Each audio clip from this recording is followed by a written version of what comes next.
কিছু কিছু অপরাধ আছে যা আপনাকে প্রতিদিনই সমস্যায় ফেলে না, বড় ধরনের বিপত্তি তৈরি করার জন্য আপনারা হয়তো সেগুলো এড়িয়ে যান, সহ্য করেন অথবা ভুলে যান, কারণ আপনি জানেন প্রতিবাদ করে এর কোনো সমাধান আপনি করতে পারবেন না। আর এভাবেই ছোট ছোট অপরাধগুলো বিস্তৃত হয়, নিয়মিত ঘটনায় পরিণত হয়। অনুসন্ধানে নেমে আমরাও যখন বড় ঘটনার পেছনে ছুটতে থাকি, তখন আপনার আমার ভুলে যাওয়া অপরাধগুলো সুযোগ বুঝে ডালপালার বিস্তার ঘটায়। এবার আমরা এমন একটি বিষয় বেছে নিয়েছি যা দেখলে আপনাদের অনেকেই হয়তো নিজের ঘটনার সাথেও মিলিয়ে নিতে পারবেন। তালাশের এবারের বিষয় বিনোদন বিড়ম্বনা।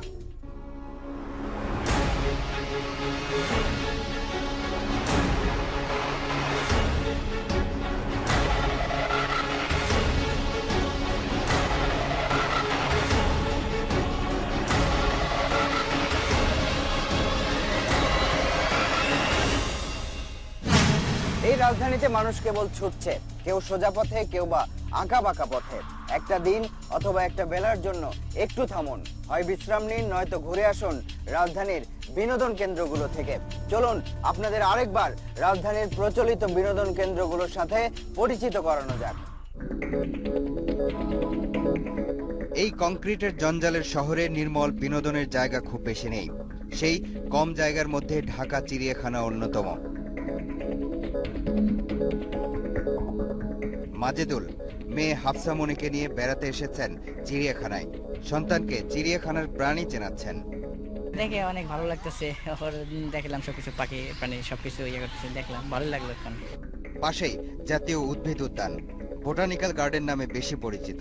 208 একরের এই উদ্যানে 950 জাতের উদ্ভিদ আছে। একসাথে এত সবুজের সমারোহ রাজধানীতে এই একটি। প্রাকৃতিক দিক থেকে ঢাকার ভিতরে বলতে গেলে আমার কাছে সবচেয়ে এই প্লেসটাই বেস্ট মনে হয়। চিড়িয়াখানা আর বোটানিক্যাল গার্ডেনের সীমানা ঘেঁষে মিরপুর আশুলিয়া বেড়িবাঁধ সড়ক, তুরাগ নদীর পাশ ঘেঁষে চলা এই রাস্তার দুপাশের দৃশ্য সহজেই মুগ্ধ করে মানুষকে। মানুষের বেড়ানোর জায়গা হয়ে উঠেছে, তাই গড়ে উঠেছে পার্ক সহ বেশ কয়েকটি রেস্টুরেন্ট।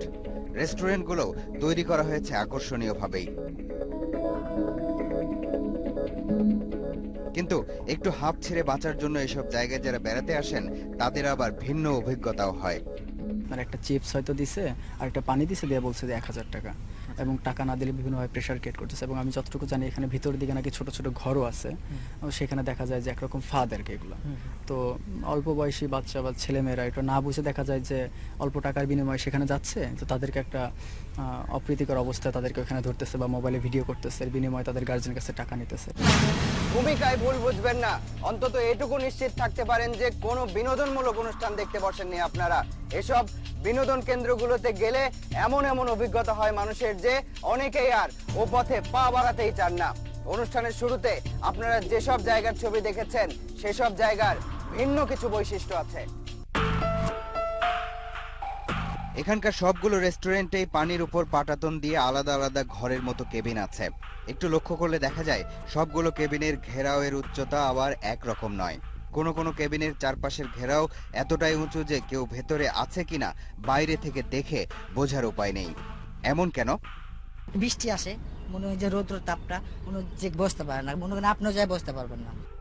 ঘটনা আসলে কি ঘটে তা জানতে তালাশ টিমের দুজন আলাদাভাবে গাংচিল নামের রেস্তোরাঁটিতে গেল। সঠিক জায়গায় বসানোর জন্য ছুটে এলো একজন, উঁচু করে ঘেরাও করা একটা কেবিন দেখিয়ে দিল।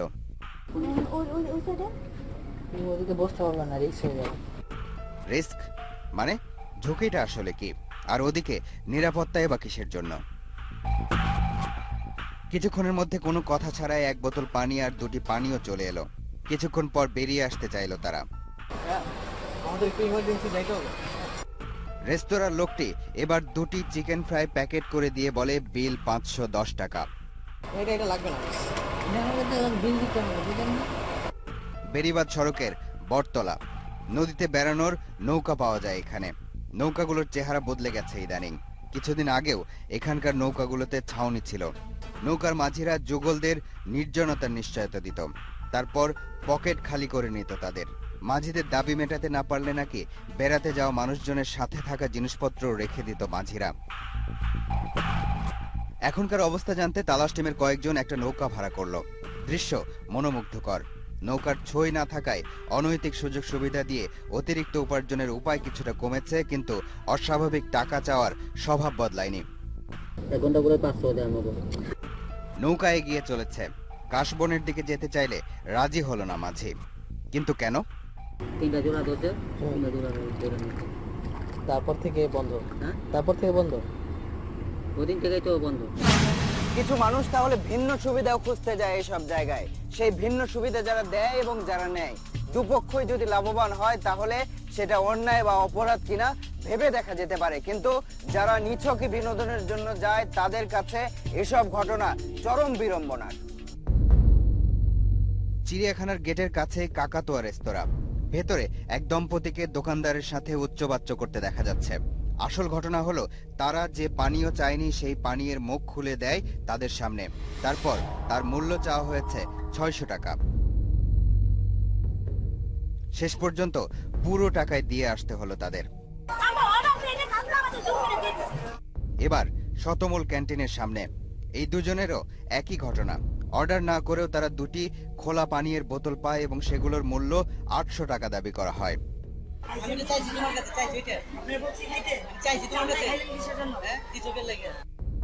এই দুজনও এমন ঘটনার শিকার। এরা অবশ্য এত বেশি টাকা দিতে পারেনি, কেবল যাতায়াত ভাড়াটা রেখে সব টাকা নিয়ে নেয় ক্যান্টিনের লোকজন। কত টাকা বিল নিতে? আর এই বলতেছে 320 টাকা বিল নিতে। আর আপনারা দিবেন কত? 80 টাকা বিল। টাকা খুইয়ে এসেও ক্যামেরার সামনে কথা বলতে চায় না তারা।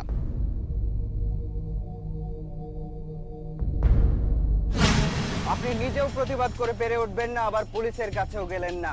এভাবেই অন্যায়ের বিরুদ্ধে দাঁড়ানোর অভ্যাস থেকে সরে আসছি আমরা। ব্যাপারটা এমন যে অন্যায় সহ্য করে হলেও যেন নিজের মান সম্মান বাঁচাতে হবে, কারণ সেটা চলে গেলে তো মধ্যবিত্তের আর কিছু থাকে না।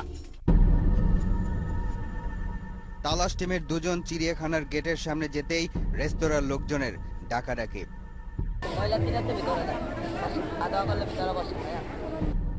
মৃগয়া ক্যান্টিনে বসলো দুজন, বাইরে তালাশের ক্যামেরা। কয়েকজন পুলিশও আছে বাইরে। 1 প্লেট ফুচকা আর 1 বোতল পানির অর্ডার করা হলো। ফুচকাটা নিয়েছিলাম, ফুচকাটা ভালো হয়নি। ভালো হয় না, আমি জানি আপনি মুখে স্বাদ ছিল। ভালো হয় নাই কি? 145 টাকা এটা পোকানো ছিল। আজকে দিকে আসেন, বোতল নিতে আপনি। শেষ পর্যন্ত 100 টাকায় দফা-রফা হলো। এবার তালাশের ক্যামেরা ঢুকলে জানা গেল এই রেস্তোরাঁর মালিক কাশেম নিজেই নাকি সাংবাদিক। তার দাবি, এখানে তালিকা মূল্যের বেশি 1 পয়সাও নেওয়া হয় না।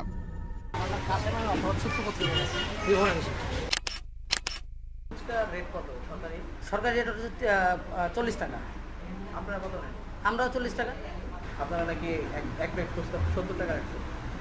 না, সকাল থেকে তো ফুচকা বেচাই হয়নি। চিড়িয়াখানার ভেতরের প্রাণীগুলো যত হিংস্রই হোক আপনার কোনো ক্ষতি করতে পারবে না, কারণ তারা খাঁচায় বন্দি থাকে। কিন্তু যারা বাইরে আছে তাদের তো অনেক ফন্দি। যারা ভিন্ন সুবিধা নেওয়ার জন্য এসব জায়গায় যায়, একবার যদি সেই ফন্দিবাজদের খপ্পরে পড়ে তবে তাদের জীবন জাহান্নাম হয়ে যেতে পারে। তালাশ টিমের দুজন টিকিট কিনে চিড়িয়াখানার ভেতরে ঢুকলো। ভেতরে ডান দিকে একটু এগোলেই সাপের খাঁচার সাথে পেলিকান রেস্তোরাঁ। কাছাকাছি যেতেই ছুটে এলো একজন। দুজনকে নিয়ে যাওয়া হচ্ছে রেস্টুরেন্টের পেছনের দিকে। একটি কক্ষের কোনায় 2টি চেয়ার, একটি টেবিল বসানো হলো। একটা বেড়া দিয়ে বন্ধ করে দেওয়া হলো জায়গাটি।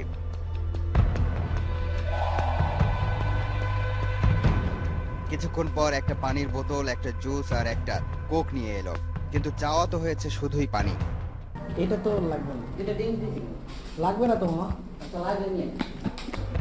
25 মিনিট পর কি দিবি আপনি কি পারি করেন এলে তো আপনার কাছে চাইতে মামা দিয়েন 15,000 20,000 মামা, তাহলে আপনি ঠিকই মামা কান্দাকাটি শুরু করে দিয়ে যাবেন। 15,000 20,000 টাকা বিল দিও। এরকম বহুত হয়ে যায় মামা। সব 1550 চার্জ না সব সব মিলে দেন। সিএনজি ভাড়া লাগবে, সিএনজি ভাড়া লাগবে। আমার কাছে 8 টাকা নেই। কয় টাকা আছে মামা রেখে দেন। মামার কাছেও নাই। দেন ব্যাগ দেন মজা হলে আপনি 300-400 টাকা দিয়ে কোনো গান গাবেন না। নিরিবিলি করে দেখি টাকার জন্য টাকাই দিতে পারেন তো আপনার নিরিবিলি দেবেন না, আপনারা তাহলে বলতেন আমার আগে। না বলা লাগে না, নিজের ব্যাংকে টাকা নাই তো। পকেটে শুধু ভাড়ার টাকা দিয়ে সবগুলো টাকা নিয়ে নেয় তারা, সাথে বকাঝকা। গান গান গান আমাদের আর 100 দাও তোমার সিএনজি করে বিল করে 100 দাও। 100 ভাইরা যে ভাইরা বলতে আপনি 700 লাগে না, ওইখানে কি করেন? বিনোদনের তাহলে এই অবস্থা, কাউকে খাবার দিয়ে ফাঁদে ফেলছে, কাউকে গোপন জায়গা দিয়ে ফাঁদে ফেলছে। পরেরটার ফাঁদে যে পড়বে তার বেরিয়ে আসা কঠিন। 4 মিনিট পর আসছে। ইমেইল আর SMS ছাড়াও যে মাধ্যমে সবচেয়ে বেশি সংখ্যক দর্শকের সাথে আমাদের যোগাযোগ হয় সেটা ফেসবুক। ফেসবুকের তালাশ নামের পেজটিতে প্রায় 2.5 লাখ দর্শক সরাসরি তালাশের কর্মকাণ্ড অনুসরণ করেন। সেখানে আমরা বিনোদন কেন্দ্রগুলো সম্পর্কিত দর্শকদের অভিজ্ঞতার কথা জানতে চেয়েছিলাম। দেখি সেখানে কেমন মধুর অভিজ্ঞতার বর্ণনা আছে। গত বুধবার দুপুর 1:15টার দিকে তালাশের ফেসবুক পেজটিতে একটি প্রশ্ন ছুড়ে দেওয়া হয় দর্শকদের উদ্দেশ্যে। প্রশ্নটি ছিল, রাজধানীর বিনোদন কেন্দ্রগুলোতে গিয়ে বিড়ম্বনার অভিজ্ঞতা কার কার। বৃহস্পতিবার দুপুর পর্যন্ত 130 জন এ ব্যাপারে মন্তব্য করেন। মন্তব্যগুলোতে বিনোদন কেন্দ্র সংক্রান্ত তাদের অভিজ্ঞতার কথা উঠে এসেছে। বাছাই করা কিছু মন্তব্য দেখুন এবার।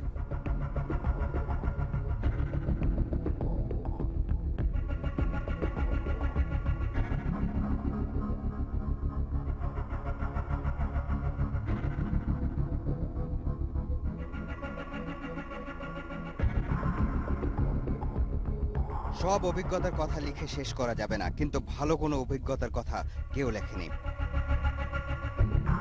একটু আগে পেলিকান রেস্তোরাঁয় যে ঘটনাটি আপনারা দেখেছেন সেটা ইচ্ছে করেই ফাঁদে পড়ার ঘটনা। কিন্তু যারা না জেনে এসব ক্যান্টিন বা রেস্তোরাঁর কেবিন বা গোপন জায়গায় বসে তাদের কি অবস্থা হয় এবার সেটা দেখুন। এরা দুজন চিড়িয়াখানার গেটের বাইরের একটি ক্যান্টিনের কেবিনে বসেছে। এদের দুজনের নজর নেই কারো দিকে, কিন্তু অন্য কারো নজর আছে এদের দিকে। বেড়ার ছিদ্র দিয়ে নজর রেখেছে ক্যান্টিনের কর্মচারীরা এবং সেগুলো তারা ভিডিও করছে মোবাইলে। শুধু এরা দুজন নয়, যারা এসব কেবিনে যায় তারাই নিজের অজান্তেই ফাঁদে পা দেয়। গোপন ভিডিও দেখিয়ে জিম্মি করে মোটা অঙ্কের টাকা আদায় করে নেয়। এসব ভিডিও বা ছবি কখনো কখনো বাজারেও ছেড়ে দেয়। তখন বিনোদন নরক ডেকে আনে। এটা একই ক্যান্টিনের কেবিনের অন্য দুজনের মুহূর্ত। এসব ভিডিও করে আসলে তারা কি করে শুনুন একজন ক্যান্টিন মালিকের কাছে। কেউ 2000, কেউ 5000, কেউ 10,000, যাতে যেমন নিয়ে পারছে, যার যার যেরকম সমর্থক সে সেরকমই দিচ্ছে। আচ্ছা, এইগুলো কি ওরা আবার ওই যে ফটো দিয়ে ভিডিও করে রাখে? হ্যাঁ, অনেক সময় দেখা গেছে অনেকে কিছু করিয়া অস্বীকার করে যে না আমি কিছু করি না, এই জন্য প্রমাণ হিসাবে কিছু ভিডিও করে রাখে। হয় এসব বিনোদন কেন্দ্র থেকে কেউ ভালো অভিজ্ঞতা নিয়ে ফেরে না, নয়তো খারাপ অভিজ্ঞতা মনকে এমন ভাবে বিষিয়ে তোলে যে মাথার মধ্যে আর কোনো বিনোদন অভিজ্ঞতাই কাজ করে না।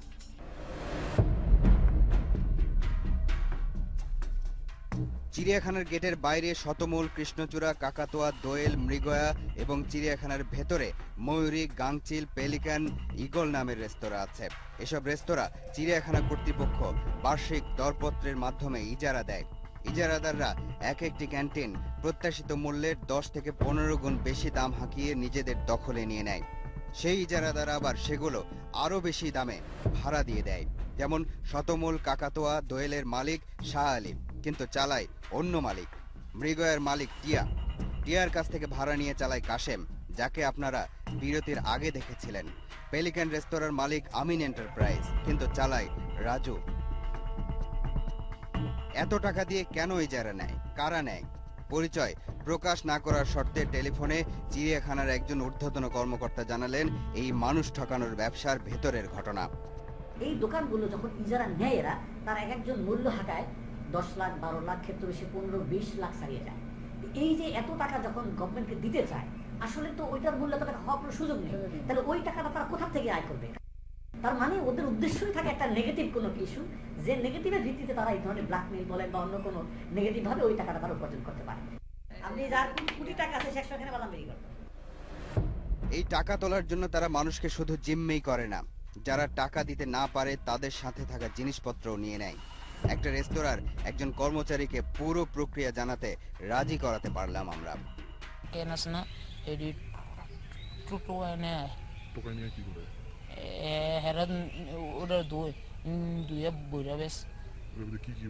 ওটার ভিতরে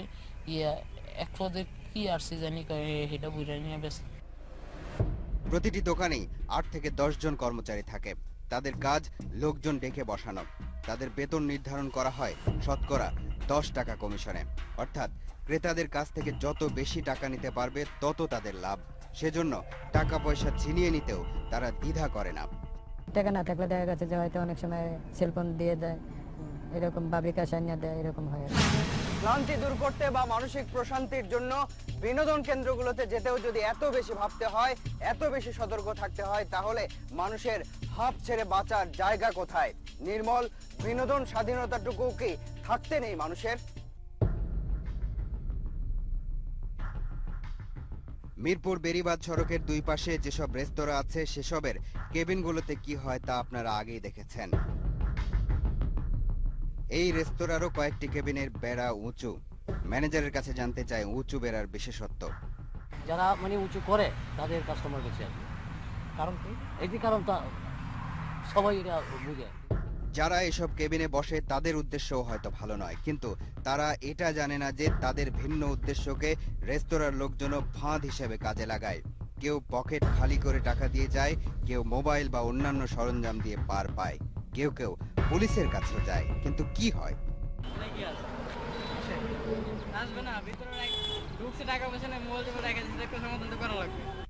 রেস্তোরাঁর কর্মচারীরা আবার ভিন্ন কথা বলছে। পুলিশই নাকি উল্টো তাদের জিম্মি করে টাকা নেয়। প্রতি মাসে পুলিশের ট্যাক্স না লাগে, তাই সাংবাদিক দিয়ে 1000, প্রতি মাসে এক রেস্টুরেন্টে 10,000 টাকা করে, 3 রেস্টুরেন্টে 30,000। পুলিশের টাকা না দিলে কি ডিস্টার্ব করে আর কি, নাহলে ওই যে উপর দিয়ে কাস্টমার যায়, জোড়া আটকায়। চিড়িয়াখানার সেই পেলিকান রেস্তোরাঁয় যেতে হবে এবার। সেখানকার কেবিনেই তালাশ টিমের 2 জন ছদ্মবেশে গিয়েছিল। এবার আসল পরিচয়ে সেই রেস্তোরাঁয় গেলে যে 3 জন টাকা নিয়েছিল তাদের একজন বাদলকে পাওয়া গেল। মানে আমার সাথে আরো 2 জন ছিল।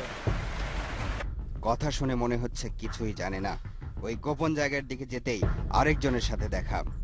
কখন? আমি তো আপনার কখনো ডাইকে আনি না, আপনি এই কথা কেমনে বলেন আমাকে? আমি আপনার কিসে ডাইকে আনছি? টাকার কথা বলছি। তাহলে কি বলছেন আপনি?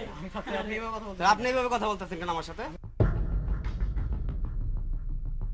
গোপন কক্ষের সামনে গিয়ে দেখা গেল দেয়ালে কৌশলে 2টি ফুটো করে রাখা হয়েছে। যারা এসব গোপন কক্ষে বসে এসব ফুটো দিয়েই তাদের কর্মকাণ্ডের ভিডিও করে জিম্মি করা হয়। আপনি তো বলছেন যে 20,000 টাকা 25,000 টাকাও নেই আমরা। এরকম কথা আমি বলি নাই। এখন কি করবেন? বিনোদন কেন্দ্রগুলোতে যাওয়া বন্ধ করবেন? না, সেটা তো কোনো সমাধান হতে পারে না। আপনার জন্য বিনোদন কেন্দ্রগুলোকে নিরাপদ এবং নির্বিঘ্ন করার দায়িত্ব সংশ্লিষ্ট প্রশাসনের। ঘটনাগুলো তো আবার একেবারে আড়ালেও ঘটছে না। আর এতক্ষণ আমরা যা করলাম তাকে আপনারা খুব সহজেই দৃশ্যমান ঘটনাগুলোকে আবারও চোখে আঙ্গুল দিয়ে দেখিয়ে দেয়া হিসেবে বিবেচনা করতে পারেন। তারপর নিজে সতর্ক হন এবং দেখুন প্রশাসন অবস্থা